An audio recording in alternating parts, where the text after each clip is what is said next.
Bonjour à toutes et à tous, je vous retrouve pour un nouvel épisode de Cœur Business dans lequel j'ai invité Olivier Chambovet.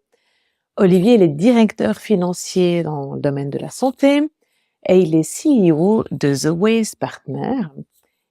Et dans cet épisode, il nous raconte son éveil de conscience, l'intégration de la conscience dans l'entreprise, notamment dans cette entreprise dans le domaine de la santé dans lequel il est directeur financier.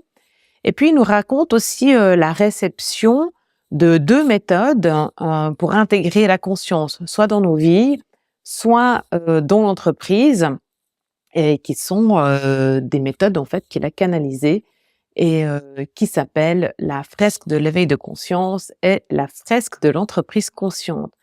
Il nous partage aussi ses ressources pour vivre en étant au plus près de sa raison d'être, en conscience. Je suis Valérie Demont, je suis guérisseuse pour entrepreneurs spirituels et mentor pour business conscient. Mon rôle est notamment de vous donner les ressources intérieures et les outils pour vous préparer à demain, pour avancer avec sérénité, confiance et enthousiasme. Aujourd'hui, dès maintenant, au présent. Abonnez-vous à la newsletter sur mon site internet, je mettrai le lien dans les notes de l'épisode. Et puis, surtout, sentez-vous libre de partager cet épisode à votre entourage, à vos collègues, à vos collaborateurs, à vos clients, s'il résonne en vous et si vous pensez que cet épisode, il peut les aider. Je pense qu'il est plein de bonnes pistes d'inspiration et de belles énergies pour toutes et tous. Et commentez, donnez-moi un feedback, que ce soit par mail, sur WhatsApp, là où vous découvrez l'épisode aussi. Moi, j'aime vous lire, j'aime savoir comment ça résonne en vous. J'aime qu'on ait du dialogue et de l'interaction. Donc, je me réjouis beaucoup de découvrir comment cet épisode y résonne en vous. Et maintenant, je vous laisse avec Olivier Chambovet. Bonjour Olivier. Mais bonjour Valérie, merci de ton invitation, c'est sympa de penser à moi. Écoute, avec grand plaisir, comme je te disais en off, j'ai vraiment envie d'interviewer des leaders inspirants, inspirés, qui sont sur ce chemin de conscience. Et puis, je t'ai suivi depuis quelques temps, notamment sur LinkedIn. Alors, je me réjouis de cette conversation avec toi. Merci, moi aussi. Ça m'a réjoui de nos échanges. Est-ce que tu commences par te présenter peut-être? Oui, alors, avec plaisir. Donc, Olivier Chambovet, j'habite à Collonges, en Valais. J'ai eu, je dirais, un premier parcours de vie assez conforme au code de la société dans laquelle je vivais, je vis toujours. Je dirais avec, avoir une famille, une maison, faire des études. Je suis économiste d'entreprise, en plan de carrière. Une carrière qui, j'aime bien, enfin, je trouve la singularité peut-être de ma carrière, c'est que j'ai commencé apprenti, puis que je suis maintenant directeur administratif et financier d'une entreprise de 600 personnes. Donc, ça m'a amené une richesse d'expérimentation. Quand tu gravis 5-6 échelons comme ça, tu es confronté à des expériences, à chaque niveau, qui t'éveillent en conscience, en tout cas en connaissance de certains rouages d'une entreprise qui sont assez riches, en fait. Quand tu commences, j'ai commencé, tu commences apprenti avec une maîtresse d'apprentissage très rigoureuse à la virgule près. Ça te conditionne déjà un petit peu pour ton futur. Ou après, si tu as j'ai eu le souvenir d'un responsable assez un petit peu dictateur qui impose des choses pas toujours selon le bon sens, mais pour faire plaisir à ses copains, il faut vivre avec ces choses, ça challenge, ça amène des éléments. Ou l'inverse, si toi, tu es cadre et puis tu vas amener une évolution, et puis, il faut embarquer les gens avec toi qui peuvent avoir des peurs du changement. C'est des postures qui challenge, quoi, qu'il faut trouver le bon alignement pour arriver à prendre des équipes avec soi. Donc, quand on est cadre ou collaborateur, c'est toutes des postures qui sont hyper riches, en fait. Où j'ai aussi eu dans mon cursus, j'ai passé dans une entreprise familiale assez grande. Là aussi, ça touche, j'étais directeur adjoint, ça touche des rouages d'un monde de l'entreprise familiale. On n'est pas partie prenante de tout. Donc, ça vient aussi challenger son intérieur, sa vision des choses. enfin voilà, un parcours professionnel, en tout cas, avec alors, passé par tous les échelons qui m'ont nourri à chaque échelon, j'ai été un petit peu nourri d'expériences très, très inspirantes. Donc voilà, ça c'est ma première partie de vie, je dirais, voilà, un peu conforme au code de la société, qui m'a amené du plaisir, hein, je ne dis pas tout, qui m'a aussi, dans cette première partie de vie, pour venir sur le chemin un petit peu de l'éveil de conscience, hein, qui est notre sujet du jour, j'étais aussi confronté à 2 grosses maladies qui m'ont pas donné ce fameux éveil de conscience, qui m'ont intellectuellement fait quand même voir la vie un petit peu différemment, qui m'ont fait, je dirais, améliorer mon hygiène de vie. Voilà, des corrections avec le mental, je dirais. Ouais. Mais pas au stade quand même de ce fameux éveil de conscience dont on va parler. Donc c'est un élément que je trouve assez intéressant aussi. Puis je me retrouve à 45 ans, voilà, je réponds au code de la société, j'ai plus ou moins ce qui répond à ça, puis pouf, je suis dans une espèce de quête de sens, mais inconsciente. Je suis pas en dépression, mais j'ai plus la flamme. Je suis là, je dis, bon, ouais, ok, je vais au boulot, j'ai une super place, mais bof. J'ai des enfants, ils sont merveilleux. Voilà, j'ai tout un contexte familial, amoureux, enfin tout va bien, mais j'ai plus la flamme, quoi. Puis c'est là que s'enclenche ma deuxième phase de vie, peut-être on peut l'appeler comme ça, où je vais voir une thérapeute, mais pas du tout pour ça, parce que j'en avais pas conscience en fait. Ah ouais. Mais j'avais été pour améliorer ma prise de parole en public. Rien à voir. Quelqu'un m'a dit, va chez elle, elle est super, elle ressent des choses, elle pourra te donner des pistes. Puis je vais chez elle, ok, je parle, puis après elle commence à me dire, mais vous êtes un hypersensible. Je dis, c'est quoi ce truc? Malgré une tête qui maîtrise tout, qui contrôle tout, qui veut que tout soit bien parfaitement aligné, je suis un hypersensible. Ouais, c'est quoi cette histoire? Et puis, bon, il y a des degrés d'hypersensibilité, hein, quand même. Et ça m'amène déjà à une nouvelle notion que je connaissais pas, puis de se dire, mais il y a autre chose en moi, finalement, avec cette notion de potentiellement d'hypersensibilité. Donc déjà là, une première partie d'éclairage, puis elle me dit, mais intéressez-vous à Arnaud Rioux. Je pense qu'il pourrait vous correspondre. Ok, c'est qui? Je vais regarder, chaman, un chaman des temps modernes, hein, Oui. Ouais. Entreprise, enfin, il est sage, voilà, moi je dirais plutôt une notion de sagesse. Puis ça me parle beaucoup, ces podcasts. Après, j'ai été même faire des stages chez lui où on commence à toucher au monde du ressenti, de l'intériorité. Enfin, voilà, donc déjà des premiers éveils qui commencent à apparaître. Mon chemin m'amène ensuite à aller voir une médium. Ok, c'est quoi ce truc? Alors moi, très cartésien, je suis très pragmatique. Cartésien, mais ouvert quand même, en fait. C'est cette quête de sens qui m'a ouvert. Oui, alors j'ai tout le temps été ouvert quand même à des médecines douces ou des choses comme ça, mais quand même très avec le mental et ouais, plutôt très cartésien et pragmatique. Donc vraiment, voilà, ce seuil que j'avais avant. Puis c'est rigolo parce que j'ai été, il y a 10 ans en arrière, auparavant, disons, quand j'ai perdu mon papa, j'avais été voir aussi une médium qui communique avec les défunts. Puis j'y croyais rien du tout, mais c'est mon cousin que j'estime beaucoup, qui m'a dit, tu verras, vas-y, j'y vais. Puis j'ai dit, mais je dis rien, je n'ai même pas donné, j'ai donné juste mon prénom. Puis j'ai pleuré pendant 45 minutes, quoi. C'était juste trop touchant. Ouais. Mais ça m'a pas fait de déclic quand même. J'ai été, ok, il y a quelque chose supérieur, voilà, mais ça m'a pas donné l'envie d'aller plus loin.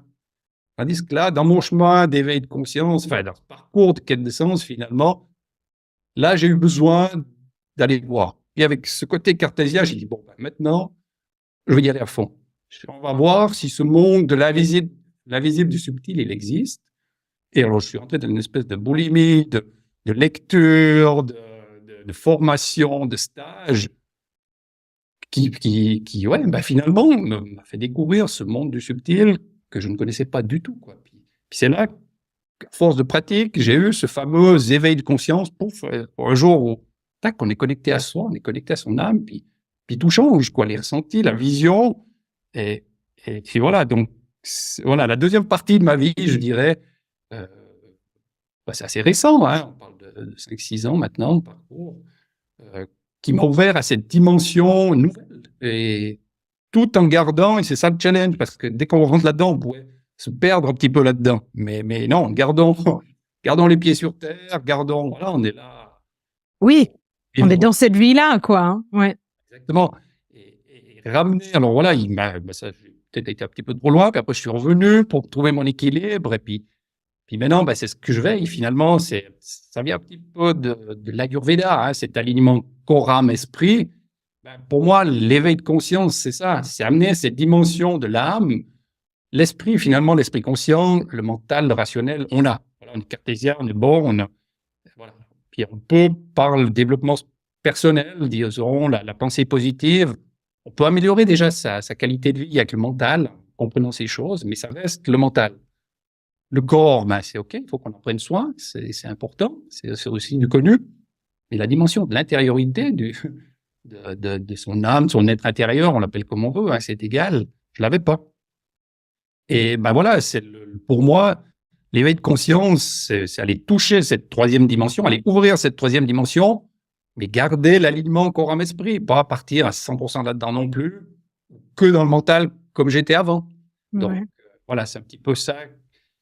Cette idée ce que j'ai vécu comme éveil de conscience qui m'a transformé, puis que j'ai envie maintenant de contribuer à amener ça à d'autres personnes, parce que je trouve tellement dommage de rester sur ce côté du mental, puis c'est ce qui conduit les dérives actuelles finalement. Ouais. Donc voilà un petit peu, je suis peut-être été un peu long, mais voilà mon parcours. C'est très bien, tu vois, parce que je pense que c'est important pour les gens tu vois, les auditeurs et auditrices, de comprendre le parcours, parce que, on vient un peu tous du même moule quand même, de ce côté comme cartésien, contrôlant, organisé, planifié, tu vois, plan de carrière et tout ça. Et puis à un moment donné, on a des points de bascule qui sont flagrants, ou des fois plus lents, ou des fois moins évidents. Chez certains, c'est de la maladie, chez d'autres, c'est du deuil. Et puis chez d'autres, c'est je sais pas, quand on peut pas. Moi, j'ai l'impression, en tout cas, dans mes clients, entre 40 et 50 ans, il y a un truc, tu vois, qui fait que oui, c'est peut-être bien. On vit vraiment la bonne vie, quoi, tu vois. Donc voilà. Donc je pense que c'est important que les gens puissent se reconnaître en fait dans différentes histoires pour se dire ah ouais, lui aussi ou moi aussi je suis comme ça, mais c'est possible en fait de vivre en alliant en fait au plus près de ce que désire son âme, quoi, en fait.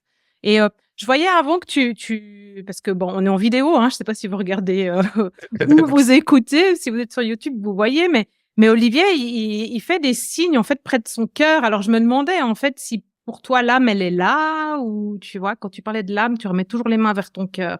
Oui, alors moi je la ressens vraiment ici, hein, dans le chakra du cœur justement. Moi je la ressens là. En fait, parce que maintenant j'arrive à me connecter à mon âme facilement. Hein, je me mets en méditation, pouf, ça vient. C'est pas dire orgasmique, mais c'est vraiment une montée énergétique dans tout le corps qui fait que voilà, c'est l'âme te répond, on est connecté, puis même là, je commence déjà à sentir un petit peu voilà, c'est ça. Donc moi, je la ressens depuis là, mais je la ressens depuis là. Certains disent que là, peut-être un peu en dessus. Enfin, il y a plusieurs théories, mais moi, je la ressens là. Puis je trouve que quand on parle de l'alignement corps, âme, esprit, j'aime bien l'image de voilà, on a le mental, l'esprit conscient, notre corps et l'âme, quoi. Donc c'est un petit peu cette dimension. Et par rapport à ce que tu disais avant, c'est pour ça que je vais essayer maintenant de contribuer à cette prise de conscience, de l'éveil de conscience. Parce que je trouve que c'est quand même dommage d'aller taper dans le mur, quoi. Parce que souvent, ça arrive après un burn-out, après une maladie. Moi, 2 maladies, elles m'ont même pas réussi j'avais tellement la carapace dure qu'elles n'ont même pas réussi à m'éveiller en conscience. Donc, mais une maladie, c'est quand même souvent le reflet d'un malaise intérieur. Tu vois ce que je veux dire? Oui. Attendons pas que notre corps nous dise stop pour s'éveiller en conscience. C'est trop dommage, c'est trop payé cher finalement. Alors que tout est là maintenant. On peut se connecter. On a des moyens avec la société là que je suis en train de créer pour amener cette compréhension de l'éveil de conscience et les outils pour. On a tout à disposition. Donc, attendons pas de taper la tête dans le mur pour comprendre cette dimension, puis s'y ouvrir, parce qu'elle est juste merveilleuse. Puis elle nous déconnecte pas, puis on n'est pas perché, puis on n'est pas des gourous, puis on n'est pas des sectes, rien du tout. C'est juste une dimension énergétique à s'ouvrir, à comprendre et à s'ouvrir, qui change la vie. Après. Ouais, puis vivre au plus près de qui on est vraiment, en fait. Ah, c'est ça, oui. C'est parce que notre âme, c'est notre vrai moi, en fait. La version pure ou authentique de nous, puis voilà, elle a son job à faire là et Mais j'aime bien la notion aussi qu'amène un petit peu Carl Jung, hein, Ouais. le psychiatre, qui dit finalement, si on reste sur la notion du mental, on se crée une persona. Donc notre personne qu'on a forgée avec notre titre social, avec nos expériences, avec notre vécu, puis nous on y croit, puis on croit qu'on est cette personne, on l'est aussi, mais on se forge, voilà, c'est ça. Puis on guide notre vie qu'avec notre mental. Puis non, on a justement cette âme, notre soi. Quand on parle du soi, c'est ça, c'est revenir à cet être intérieur, complémentaire à la persona et tout ça, mais qui va libérer la persona de tous ces conditionnements qu'on a reçus, quoi. Moi, j'étais à l'affût du regard des autres, c'était horrible, il fallait faire plaisir à tout le monde. Mais non, moi je suis là, j'existe comme je suis, j'ai pas besoin de vous plaire, j'ai juste à être moi, puis je pense qu'on sera bien ensemble si on est tous soi-même, quoi. c'est clair. Mais ça, c'était mon personnage, ce qu'on m'avait inculqué de société familiale et tout, de manière inconsciente et bienveillante, je pense. Mais enfin, où j'ai capté ça de manière personnelle, mais c'était pas juste. On n'a pas à répondre aux besoins des autres, c'est le regard des autres. Non, c'est pas juste. Alors, en se connectant à soi, on va libérer toutes ces blessures du passé, tous ces conditionnements qu'on a reçus, pour être juste, dans l'amour, dans la paix intérieure, et contribuer à amener un monde plus joyeux, quoi. C'est un petit peu ça. La vie sur Terre, elle est joie, quoi. Elle devrait être joie, quoi. Et pour ça, il faut partir de là, il faut partir du cœur, quoi. C'est tellement rayonnant quand tu parles de ça, c'est beau. Olivier, toi, t'es directeur financier. Bon, t'as ton entreprise que t'es en train de monter à côté pour l'éveil de conscience, ça qui s'appelle, attends, je l'ai plus sous les yeux. The Ways Partner. The Ways Partner, ouais, le partenaire des chemins. Exactement, c'est exactement ça l'idée, parce que pour moi, chacun a son chemin. C'est nouveau, il n'y a pas un chemin, puis vous me suivez, puis c'est ça qui est juste. C'est une compréhension holistique à avoir, puis tu trouves ton propre chemin, puis tu fais ta propre vie. Et ça, c'est important. Il faut arrêter. On a trop été conditionnés au niveau religieux, sociétal, familial. Non, chacun a son chemin, chacun sa voie, puis on avance. Et ça, c'est hyper important. C'est pour ça que j'ai mis The Ways, c'est les chemins, chacun son chemin. Puis moi, je peux être un partenaire pour vous ouvrir ces compréhensions, ces voies, mais vous faites votre vie. Moi, chacun est libre, hein, la liberté, c'est important. Et du coup, comment ça se passe, tu vois, comment tu gères, c'est quoi le nouveau persona du directeur financier, tu vois? Alors, ce qui est intéressant dans mon parcours d'éveil de conscience là que j'ai fait après ma quête de sens, ça m'a aussi ouvert une autre vision du monde de la gouvernance des entreprises. Et le fameux bouquin de Frédéric Laloux, Reinventing Organization, mais ça a été une révélation. C'était transcendance, quoi. Mon être intérieur, il a vibré. J'ai dû aller marcher au milieu du bouquin parce que ça me prenait trop en puissance. Je dis, mais ça résonnait tellement juste que je dis, mais le monde de l'entreprise, c'est pas comme il est maintenant. Cette structure hiérarchique, pyramidale, lourde, contrôlante, qui met des pressions à tout le monde.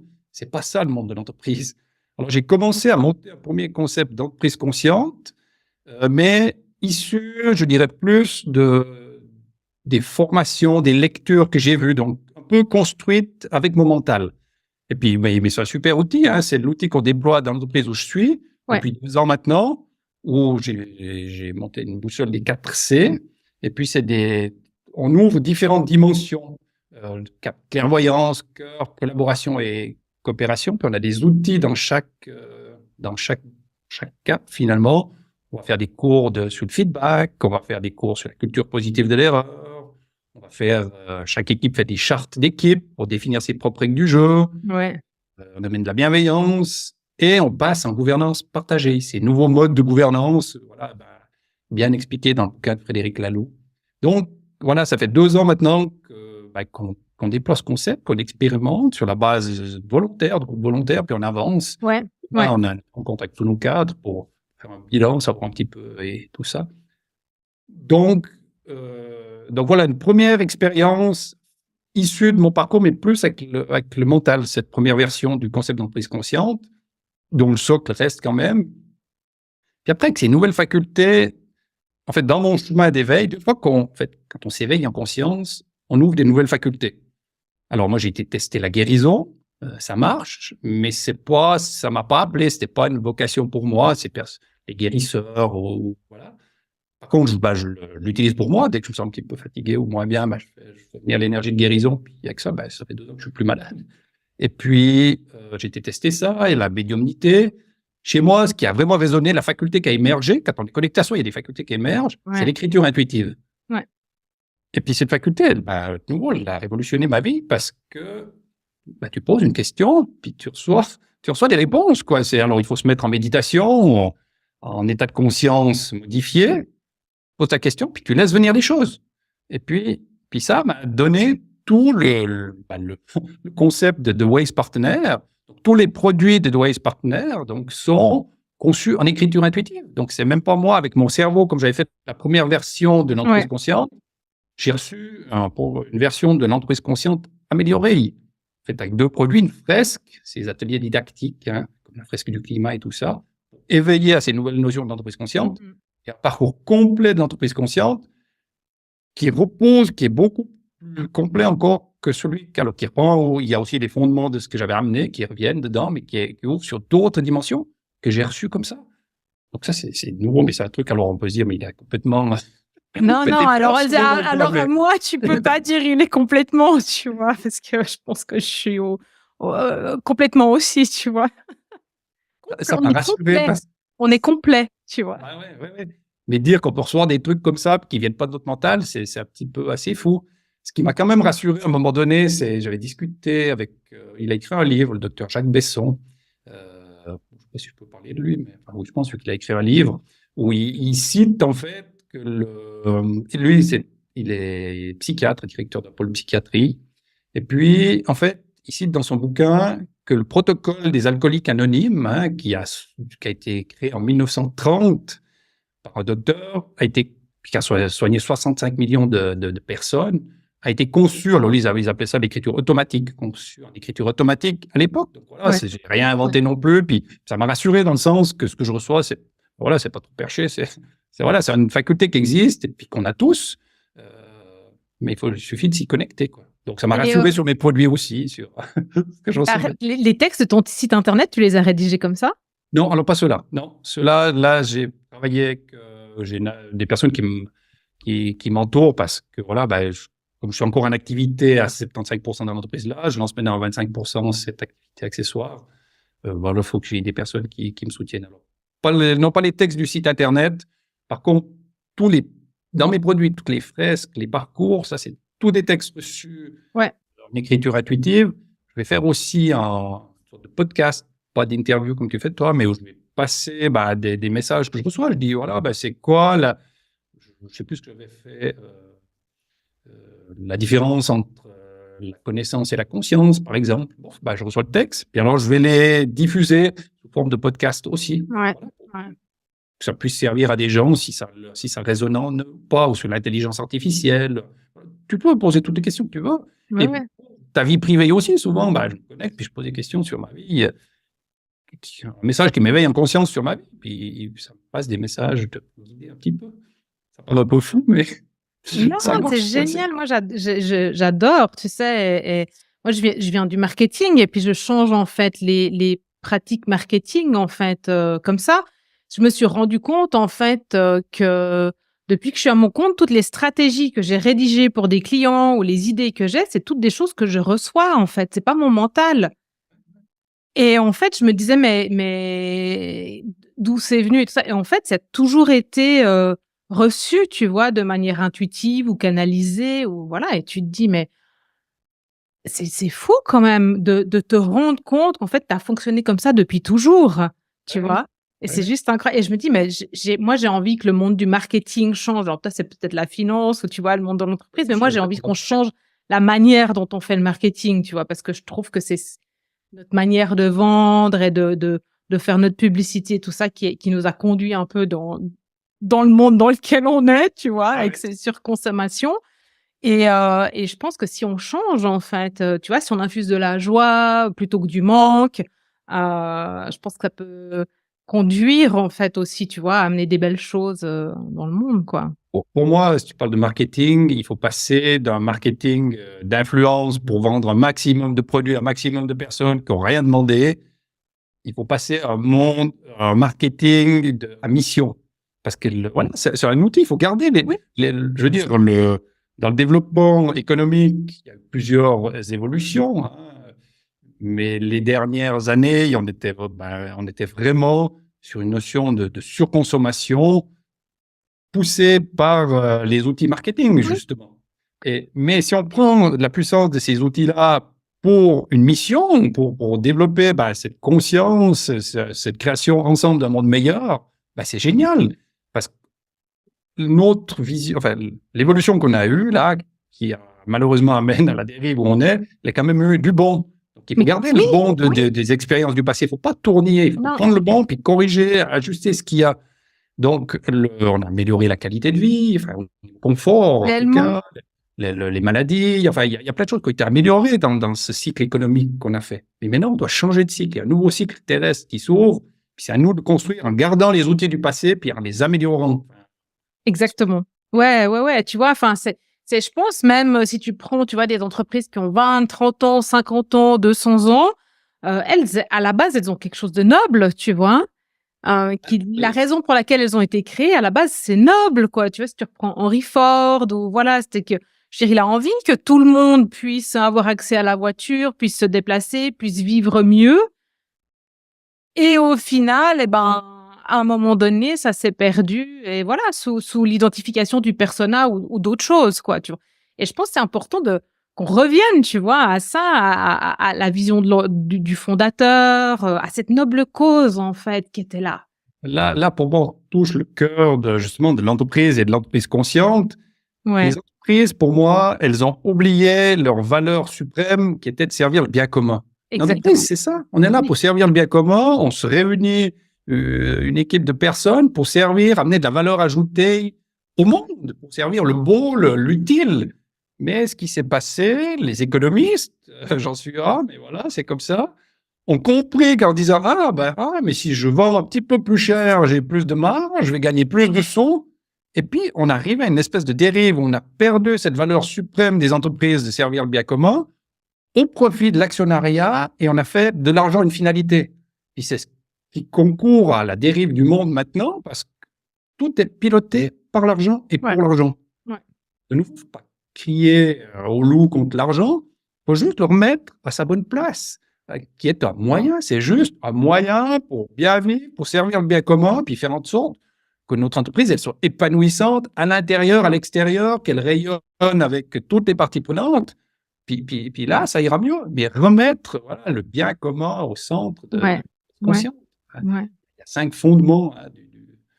Si on peut parler de l'entreprise consciente maintenant ou pas, mais c'est ça, cette dérive qui a conduit, la dérive capitaliste.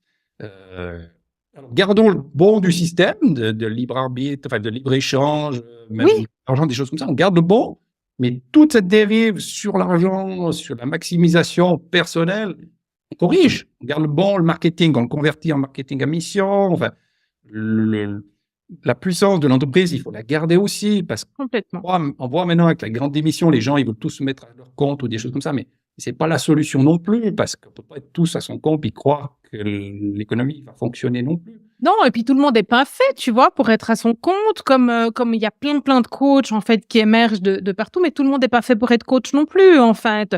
C'est clair que quand tu touches à cette partie de toi qui est belle, pure, dans laquelle tu es tellement bien et tu as envie d'y rester un maximum, donc le premier réflexe, c'est de te dire, ça va plus aller dans mon job, en fait. Donc, ça contribue à me faire sentir mal.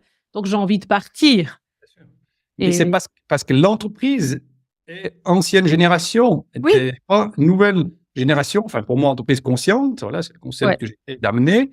Mais si on arrive à faire des entreprises conscientes de la valeur de toutes les parties prenantes, conscientes de l'importance il faudrait peut-être passer des ressources humaines à la richesse humaine, voir que que les collaborateurs ils sont partie prenante de l'entreprise, et puis ils sont pleins d'idées extraordinaires. Il y a une créativité magnifique si on arrive à impliquer les gens, à redonner du sens au travail. Puis voilà, d'une fois qu'ils ont ouvert leur cœur, parce qu'ils ont travaillé sur eux, ils sont dans une entreprise qui a du sens, qui les valorise, Ouais. on transforme l'entreprise. Puis même si c'est pas la finalité quand on passe dans une entreprise consciente, l'entreprise, elle va être boostée, il y a tout point de vue. Donc, Mais tellement, elle aura moins d'absentéisme, moins de turnover, enfin bref, plus de productivité, parce qu'en fait, quand t'es bien, t'as envie de donner, de contribuer, d'être encore plus là, et t'as du plaisir et tu t'amuses, donc c'est tout bénef pour l'entreprise, quoi. oui, parce que chaque collaborateur amènera sa petite pierre à l'édifice qui, en finalité, va amener une transformation globale, puis des nouvelles idées, puis peut-être un virage qu'on va prendre l'entreprise, parce que c'est un collaborateur qui a une super idée, qui va changer le truc, quoi. Donc, puis c'est nouveau, c'est ramener de la joie, la joie, puis comprendre que c'est un espace de vie. L'entreprise, c'est un espace de vie où on passe 8 heures, 9 heures par jour. Si on est malheureux, c'est pas possible. On passe à côté d'une trop grande partie de notre vie, et c'est tout le décalage qu'il y a dans la société maintenant. Je sais pas si tu as vu, il y a une statistique qui vient de sortir. 75% des Suisses se sentent épuisés ou très fatigués, quoi. Ils sont à la limite du burn-out, certains. Ils ont mis à jour, c'est Promotion Santé Suisse ou bien qui a mis à jour J'ai pas regardé la source encore, mais c'est Parce que moi, j'avais des chiffres de 30%, tu vois, mais là, c'est énorme, 75, 2/3. Des gens sont épuisés, fatigués, c'est catastrophique. Donc, et c'est le système qui broye, je veux dire, c'est toute cette machine qu'on a montée, contrôlante, parce qu'on parlait avant, pour avoir un maximum d'argent à court terme, et il met les gens sous pression, puis tout le monde est fatigué. Alors, il n'y a pas que le monde de l'entreprise, il y a aussi une suractivité, peut-être à titre personnel. Si on reste sur la dimension mentale, oui. On est aussi en train de compenser en courant à gauche, à droite, en étant sur notre Natel à scroller les réseaux. Puis on n'a pas notre alignement corps, âme, esprit. Donc, il ne faut pas tout blâmer le monde de l'entreprise non plus. Non, mais il y a une part de responsabilité de chacun, en fait, là-dedans. Mais je trouve ça intéressant, tu vois, parce que quand tu l'amènes et t'en parles, parce que moi, j'ai accompagné des entrepreneurs qui voulaient changer, en fait, leur entreprise. Mais en fait, tu peux pas imposer le changement vers une entreprise consciente. Les collaborateurs, ils ont besoin aussi de faire la richesse humaine. Les richesses humaines, elles ont besoin de faire une partie du job aussi pour qu'à un moment donné, il y ait un point de rencontre. Parce que sinon, on impose et puis on reste dans le même fonctionnement qu'avant, quoi. Donc, et tu peux pas forcer les gens à changer. Et puis chacun a son chemin, comme tu disais tout à l'heure, et puis son propre rythme aussi de changement. Oui, tout à fait. Pour moi, c'est pour ça que j'ai envie d'amener cette contribution. Le point de bascule dans le monde, dans ce nouveau monde joyeux à créer, il va venir de l'éveil de conscience individuel. C'est parce que croire que, ou disons, attendre de nos autorités, ou croire que je ne sais pas quel miracle va nous arriver, c'est pas possible. Puis, le monde, il a passé de compliqué à complexe. Tout est imbriqué, tout tire là, il y a un problème ici, puis lui, il a d'autres intérêts, puis lui, il est corrompu, puis lui, il veut bien faire, mais il n'arrive pas. C'est trop complexe. On n'arrivera pas à changer. Mais si chacun prend en charge son propre chemin, se connecte, ramène cette troisième dimension corps, âme, esprit, et s'ouvre à ça, ça va changer automatiquement. Comment, je te coupe, mais je suis obligée là. Comment ton propre changement à toi a changé les gens autour de toi ou dans l'entreprise, tu vois? Alors, il y a une phase où ça a un petit peu déstabilisé. Quand j'ai commencé à aller faire si je prends dans mon entourage, dans toutes ces formations, ces stages, des choses comme ça, ils avaient peur de partir dans des sectes, quoi. C'est tout de suite assimilé à la secte, la religion, des choses comme ça, donc une peur bienveillante, se dire, mais il part dans un truc complètement fou, quoi. Donc, c'est un petit peu déstabilisé. Puis quand j'arrive avec ces théories un petit peu nouvelles, puis après, vu que tu es toi-même, tu te réajustes aussi. J'ai peut-être été un petit peu trop loin à un moment donné, donc je me réaligne. On retrouve notre alignement ensemble. Puis après, les choses sont beaucoup plus harmonieuses parce que j'ai libéré beaucoup de choses que j'avais libérées de mes blessures. Puis ça rééquilibre l'énergie entre les gens. En fait. Donc, et cette dimension, elle est importante à comprendre, quoi. Puis Puis après, quand tu rentres là-dedans, il y a aussi les synchronicités de la vie qui arrivent toutes seules. J'aurais jamais pu amener ce concept d'entreprise consciente, d'entreprise où je suis, avec mon ancien collègue chef, mais sans critique. C'était juste que c'était pas le bon moment. Ouais. Maintenant, il y a eu un changement. Puis j'ai parlé de mes stages, je faisais tout ça à mon collègue. Puis donc, il a suivi un petit peu ce qui se passait. Puis tout s'est fait naturellement, en fait. Plus ou moins naturellement. Après, chacun a son chemin, sa vitesse et tout ça. Ouais, c'est clair. Mais quand tu laisses aller, que tu es authentique avec toi-même, les choses se passent. Ouais. Avec des corrections, des ajustages à faire chacun, mais ça avance tout, puis ça s'ouvre. Ouais, ça se passe. C'est vraiment. Pour moi, c'est comme ça que ça doit se passer, tu vois, et c'est tellement évident et naturel, et voilà. Peut-être un peu moins en force que comme on faisait avant, tu vois, je pense. Mais Ah non, c'est ça qu'on doit faire attention, et surtout quand on rentre là-dedans, parce qu'on trouve tellement merveilleux qu'on veut imposer. Mais regarde, c'est ça la vérité, c'est trop beau, vas-y. Puis non, chacun, lui, il a son chemin, il a son niveau d'éveil aussi, et puis c'est juste pour lui. Donc, il faut pas imposer, il faut être, faut juste être, puis proposer, puis laisser aller, puis les choses se font petit à petit, si ça doit se faire. sur l'entreprise consciente, tu as des recommandations de livres? Parce que moi, j'ai lu Conscious Capitalism, tu vois, de John Mackey, et puis Hubert Joly, je sais plus le nom du livre. Toi, tu as des recommandations de bouquins ou de... Alors, ma recommandation, c'est de venir vivre la fresque de l'entreprise consciente. Tu vois, ça, c'est la principale recommandation que j'ai reçu les messages. Déjà, c'est la fresque de l'entreprise consciente. Donc, c'est un atelier didactique qui peut se faire en présentiel ou online. Ouais. Dans la version online que j'ai faite, là, que je mets à disposition dès la semaine prochaine, c'est expliquer c'est quoi les fondements d'une entreprise consciente, en fait. Tu veux que je les explique? Ouais, vas-y, mais oui, parce que comme ça encouragera les gens à aller regarder ton site et tout. Je mettrai de toute façon tous les liens, donc... Pour moi, c'est dur, tu fais ça comme ça, les fondements d'entreprise, ils tiennent sur les doigts d'une main, les 5 doigts. Le premier, c'est pouce, c'est l'unité. Si tu fais du stop, puis que quelqu'un te prend, c'est que l'unité est trouvée. Ça, c'est le moyen mnémotechnique pour s'en rappeler. Donc, l'unité, c'est ramener, se faire ensemble, sortir du monde de la dualité, de la concurrence. Je veux dire, on est trop dans le conflit, quoi. Donc, le monde, il est que dualité, on n'écoute plus les autres, on ne croit pas que l'autre, il peut amener une part de vérité. Et c'est pour un des principaux malaises qu'on a maintenant. Donc, dire, on fait corps ensemble. Moi, je suis dans le monde médical. J'essaye d'amener maintenant la médecine intégrative. Rassemblons la médecine traditionnelle qui a ses avantages. Des fois, moi, dans mes maladies, je serais mort si j'avais pas eu de la chimio qui m'a sauvé. Donc, on a besoin de ces thérapies lourdes à un moment donné. Mais on a aussi besoin de la médecine ayurvédique, en fait, toutes les médecines complémentaires. Puis on a aussi la santé, c'est un panel de tout. C'est de la prévention, aller faire du sport, c'est toute la santé. Donc, à la place de cloisonner et dire les autres, c'est des charlots, eux, ils nous polluent, eux, c'est des rigolos. Non, mais si on travaille ensemble, on va tenir la population en santé, puis on fera plus un réseau de maladies, on va faire un réseau de santé pour tenir la population en santé. Mais pour ça, il faut travailler ensemble. Donc, l'unité, on est ensemble pour tenir la population en santé, pour être bien. Et là, ça change la dimension. Ouais, surtout qu'il y a un peu de nous dans tout, hein. Donc, Mais bien sûr. Donc ça, c'est le premier fondement. l'unité. Après, on en a parlé avant, c'est la direction. Le doigt qui montre la direction. La direction, c'est le bien commun, si tu veux. Il faut qu'on revienne, on en a parlé, à cette notion, cette valeur suprême d'une entreprise qui est de servir le bien commun.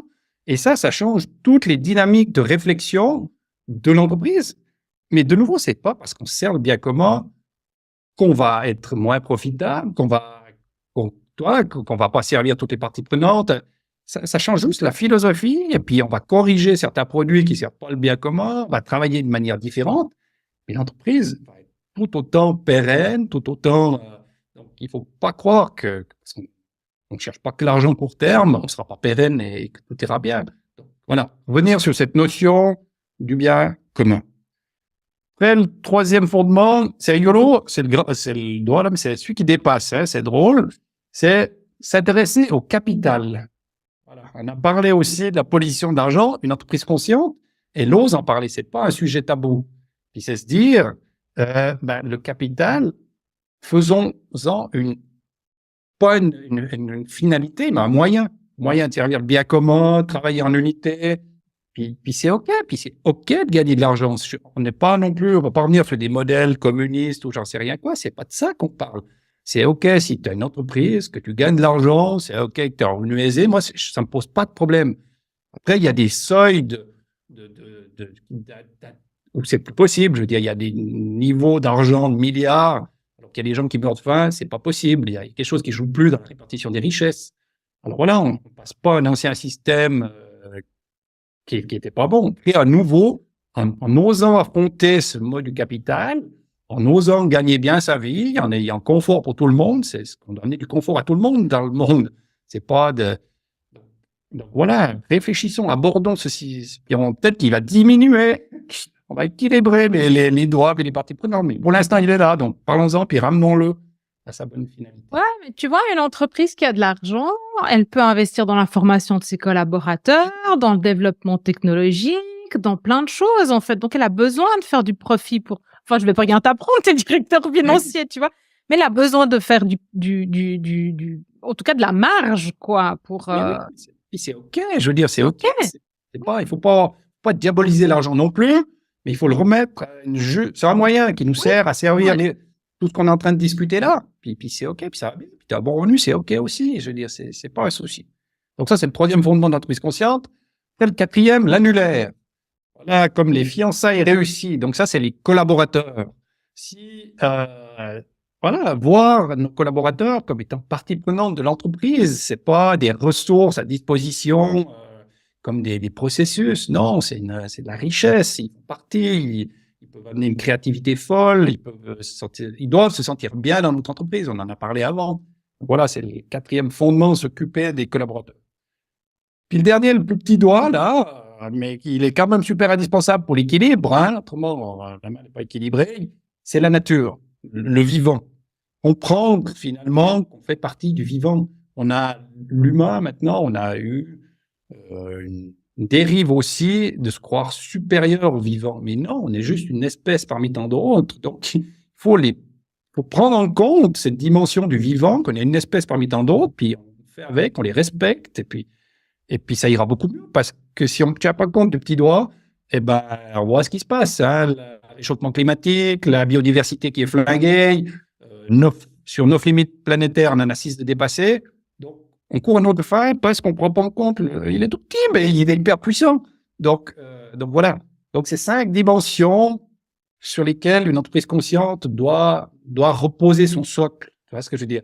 Réfléchir ces éléments-là, c'est le socle de base d'une entreprise consciente. Puis à ça, tu rajoutes une dimension du leader conscient, de tout ce qu'on a discuté avant. Ouais. Les collaborateurs travaillent sur eux pour de nouveau pas faire cet exercice-là en gardant l'ancien schéma du passé, en se disant ouais, je vais faire ça, comme ça va toujours me ramener plus d'argent, et puis je serai toujours... Non. Le leader, il s'ouvre, il ouvre sa troisième dimension, et après, il peut plus, c'est juste naturel de faire ça, tu peux plus faire différemment. Quand tu es connecté à ça, tu peux pas faire différemment. Donc voilà, et le leader conscient. Donc ça, c'est des éléments qu'on aborde dans la fresque, justement. Puis j'ai amené des regards croisés de personnes hyper inspirantes dans la version online, qui chacun donne leur vision sur les 5 fondements. Donc, génial. Voilà, tu parlais d'une recommandation. Oui, des bouquins, il y en a beaucoup. Bon, celui que moi qui m'a vraiment fait, c'est Reinventing Organization de Frédéric Laloux. Ouais. Comment est-ce qu'il s'appelait? Pierre-Yves Antras, que j'ai interviewé justement dans la fresque. Mm-hmm. Il écrit un bouquin, je sais plus son nom. Mais Pierre-Yves Antras, c'est le directeur de Habitat Haute-Savoie. Exactement, ouais. Son bouquin. Personnage qui m'inspire beaucoup, c'est Romain Cristofini. Oui. Qui a écrit un livre aussi, le leadership. Leadership conscient. Voilà. Spirituel, pardon. Spirituel, je sais plus, voilà. Pour comprendre ces dimensions et ces facultés, finalement, qu'un leader peut avoir. Parce que, voilà, moi, c'est l'écriture intuitive, elle m'amène des solutions, elle m'a permis de créer une boîte. Donc, si tu es à la tête d'une entreprise et puis que tu connectes, tu laisses venir tes intuitions ou l'écriture intuitive ou autre, à chacun son truc, bah, tu vas guider ton entreprise nettement mieux sur ses fondements, sur d'autres que tu auras inventés. Tu vois ce que je veux dire? Donc voilà, cette dimension d'entreprise consciente, c'est ça. Puis après, dans le parcours, il va beaucoup plus loin, il va dans le passage à l'action. Ça amène encore 17 autres thématiques qu'il faut prendre en compte pour respecter ses fondements et cette harmonie globale. Donc, puis ça amène des dimensions qu'on n'a pas l'habitude de. Alors oui, on va traiter du vivant, on va traiter du territoire. C'est quoi la notion de territoire?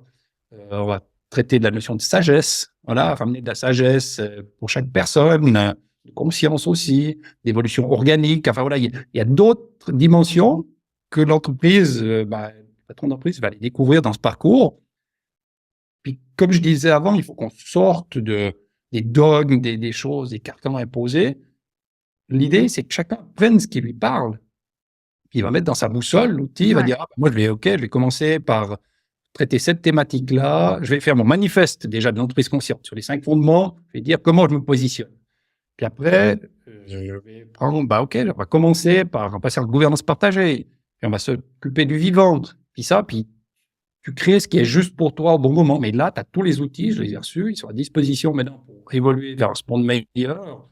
Mais toi, tu modélises comme tu veux en fonction d'où tu es, parce que c'est les copier-coller, ça marche pas. Donc là, c'est des outils, tu chemines, tu avances avec ton entreprise selon ce qui est juste au moment où tu es juste. Et puis tu trouves les partenaires pour t'accompagner qui sont juste pour toi aussi. Donc c'est un petit peu ça l'idée de la fête qu'elle éveille. Puis le parcours, il donne tous les outils. Il y a cette boussole des 4C, il y a le plan stratégique conscient pour comment décliner ses fondements en axe stratégique. Parce que là, on est en matière, il faut que ça marche. Il y a tout le plan de déroulement. Enfin voilà, il y a tous les outils qui sont donnés pour évoluer vers une entreprise consciente avec ses propres ressources à soi et ce qui est juste pour toi au moment où tu démarres le projet. C'est un petit peu ça l'idée. Waouh! C'est juste génial. Merci beaucoup parce que là, tu donnes vraiment, t'as donné beaucoup de valeur, tu vois, et là, je vais pouvoir, tu vois, le mettre dans l'article de blog avec les points et ce que tu viens de donner et puis renvoyer, tu vois, vers ton parcours, quoi. Donc ça, c'est un super outil de communication que tu viens de me donner pour pouvoir ramener du monde vers toi, quoi, tu vois. Donc, mais avec plaisir. Moi, le but, c'est ça, c'est de partager pour, j'ai reçu ces outils, qu'on les diffuse et puis qui servent à créer ce nouveau monde, quoi, avec chacun sa singularité, sa manière de le faire. Chacun va modéliser son entreprise consciente comme il va, quoi. S'il n'y a pas de modèle d'entreprise consciente, il faut arrêter avec les dogmes. Non, il y a pas, et même, tu vois, enfin, c'est quoi l'éveil, c'est quoi la conscience, c'est quoi l'âme, c'est tout ce qu'on vient de discuter. Chacun a ses propres définitions, ses propres mots, et peu importe, tu vois, enfin, moi, je dis, je reçois des stratégies marketing, mais peut-être je les reçois du champ quantique, peut-être de l'univers, peut-être de Dieu. On s'en fout, en fait. Je les reçois, et puis ça me parle, et puis ça m'habite, et puis ça me donne la chair de poule, et puis je reçois ces informations pour les transmettre, tu vois, aux marketeurs ou aux personnes que j'ai en face de moi, aux clients, et voilà. Et si ça résonne en eux, c'est encore mieux, quoi. Et si ça résonne pas, ils prennent pas. Donc, il y a aussi cette notion sur ce chemin-là, de notre propre responsabilité, quoi. Oh, mais c'est essentiel. Et je fais le parallèle. Là, on a parlé de l'entreprise qui va être modélisée comme elle sera une entreprise consciente juste pour elle. Ce que je propose aussi, c'est de faire la même chose à titre individuel. Donc, il y a une fresque d'éveil de conscience à titre individuel pour comprendre tout ce qu'on est en train de parler de ce monde du subtil. C'est quoi ces choses? C'est donc une fresque qui va éveiller aussi avec des regards croisés de personnes super inspirantes qui amènent leur vision de la joie, des parties blessées, de cette connexion à soi. C'est quoi le soi? C'est quoi l'univers? C'est quoi la méditation? Enfin, comprendre ces dimensions qu'on est en train de parler là. Donc, moi, je donne ma vision, puis il y a ces regards croisés qui viennent nourrir, puis chacun va prendre ce qu'il veut, parce que moi, comme je l'ai amené, ça va pas résonner chez quelqu'un. Puis comme le troisième regard croisé, il va trouver les mots justes, ça va lui parler à lui. Puis toi, tu ressors avec tes propres définitions, ta propre fresque d'éveil personnel, parce que ça t'aura parlé, puis ça aussi. Puis tu vas pouvoir commencer à méditer selon la manière qui te convient, en fait. Ouais, c'est ça.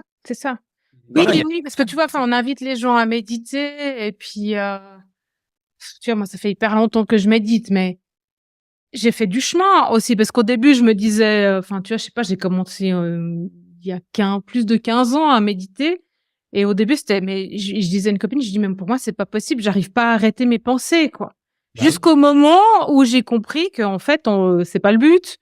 Et c'est juste de me calmer, de prendre la distance par rapport à ça, de pouvoir écouter le discours intérieur et tout ça. Puis en tant que hypersensible, tu vois, je pense que tu vois bien aussi comment il est le discours intérieur. Et puis pouvoir se détacher de ça, de le remettre à la bonne place et de, et puis juste de se dire, mais en fait, finalement, c'est le pied, mais je peux méditer en pratiquant des respirations, je peux méditer en marchant dehors. Il y en a qui méditent en vélo, d'autres en montagne, dans la forêt. Finalement, je suis pas obligée de m'asseoir en tailleur, de fermer les yeux, puis d'attendre 45 minutes que je pense à plus rien du tout, parce que ça va juste pas se passer comme ça, quoi. Ou peut-être que oui, tu vois, ça dépend des gens. Moi, aujourd'hui, bah, il y a des jours où, en fait, j'arrive à ne penser à rien. Et ça, c'est juste le rêve, en fait, quand, tu sais, quand ça s'arrête complètement, en fait. Et de nouveau, faut arrêter cette recherche du résultat, de faire juste en C'est ça. méditant. Ouais. Non, non, non, c'est être, laisse venir. Ouais. Puis le mental va s'apaiser, tu vas rentrer en état de conscience modifié, Ouais. puis là, ça ouvre tout. Et c'est ça, tu vois, c'est très, très intéressant. Et c'est là que tu vois aussi, bah, tu vois, par exemple, l'autre jour, j'avais une session, ben, le laboratoire collectif pour le futur, tu vois, là, où j'avais envie que tu sois là. Et en fait, ben, j'ai fait méditer les gens, enfin, faire un sas, tu vois, au début. Puis tu vois qu'en fait, il y a des personnes qui ont de la peine, tu vois, à fermer les yeux, mais finalement, peu importe, en fait, comment on le fait. Mais rentrer en soi, cette manière de rentrer en soi, je pense, tant que ça se passe encore là dans le mental, c'est difficile, en fait. On a peur, on croit toujours on va tomber sur un truc hyper dangereux ou je sais pas, en fait. Je crois on croit qu'au fond, on est vraiment fondamentalement mauvais, tu vois, pour pas oser descendre, quoi. Parce que ça fout la trouille, mais je crois que c'est vraiment là en haut que c'est là en haut que ça nous met des bâtons dans les roues, quoi. Dans les regards croisés, moi, j'ai une personne qui m'a dit, non, moi, je médite pas du tout en m'asseyant, puis en essayant de faire ça, j'arrive pas. Mais par contre, c'est plus dans le moment présent qu'elle vit les choses. Mais elle va dans la nature, puis il y a quelque chose qui se passe parce qu'elle voit, ça s'est ouvert. Il y a plus le mental qui est là. Donc, chacun aura son Ouais. truc. Nouveau, faut pas nouveau se faire un dogme avec la méditation, mais c'est le moyen pour se connecter à soi puis s'ouvrir. Mais chacun aura son moyen et son truc, quoi. Donc, faut pas se mettre de pression. Ça viendra petit à petit quand ça doit. Donc, c'est vrai, ouais, chacun son truc. Ouais. Et là, ben ça, c'est la fresque, elle permet ces compréhensions. Puis après, le parcours, comme pour le parcours de l'entreprise consciente, c'est un parcours en 14 étapes pour, un petit peu comme, je sais pas si tu connais la courbe en U d'auto-charmeur, Oui, la oui, courbe oui, de oui. deuil, des choses Ouais. comme ça. Donc, à un moment donné, ben, il faut que chacun se prenne en charge, déjà de manière consciente sur son passé, des choses comme ça. Donc, on rentre, aller chercher toutes ces blessures, ces traumas, pour arriver au fond, à les libérer, puis reconstruire sur des éléments qui nous mettent en joie, de créativité, de nouveau, du nouveau soi, de la nouvelle personne qu'on est, Ouais. va amener d'autres choses. Donc voilà, le parcours, ben, c'est aussi le passage à l'action finalement pour aller libérer tout ce qui est à libérer et repartir sur du neuf, quoi. Donc, Ouais, et puis de mettre ton mental ou de créer un nouveau personnage qui, lui, est OK pour que tu fasses tout ça, tu vois? Plutôt que d'être dans la lutte. ah oui, exactement. Merci beaucoup, Olivier, pour tout ce que tu fais. Mais merci à toi de me donner l'occasion de pouvoir exprimer ça. C'est tellement beau que voilà, j'ai envie que les gens ben, découvrent à leur manière à eux cette dimension qui nous manque, enfin qui me manquait. Donc voilà. Si tout le monde pouvait, ouais, moi, j'ai le même souhait que toi, en fait. Je voudrais vraiment que tout le monde, en fait, vivre au plus près de qui il est réellement, tu vois, ce monde de joie, ou voilà, quoi, dans lequel on est mieux, en fait. Ah oui, on est en paix. En paix, ouais. Ouais. Merci beaucoup. De rien, merci à toi. Merci. À tout bientôt. À bientôt, Olivier.